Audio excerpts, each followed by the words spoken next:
నిమ్మకాయల్లో ఎన్నో ఔషధ గుణాలు దాగున్నాయి. డయాబెటిస్ ఉన్నవారు నిమ్మరసం తీసుకోవచ్చు. బరువు తగ్గాలనుకునేవారు కూడా నిమ్మరసం తీసుకోవచ్చు.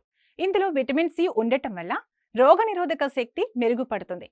కణాలు దెబ్బతినకుండా కాపాడుతుంది. గాయాలు త్వరగా మానటానికి తోడ్పడుతుంది.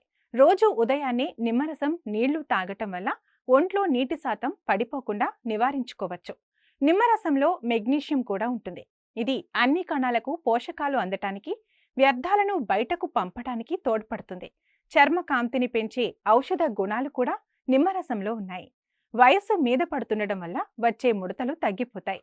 జీర్ణ వ్యవస్థ శుభ్రమవుతుంది. మలబద్ధకం సమస్య తగ్గిపోతుంది. గొంతు ఇన్ఫెక్షన్లకు నిమ్మ మంచి ఔషధం. తల తిరుగుతున్నట్లు అనిపించినప్పుడు, శరీరంలో లవణాలు తగ్గినప్పుడు నిమ్మరసం ఇస్తే త్వరగా కోలుకుంటారు.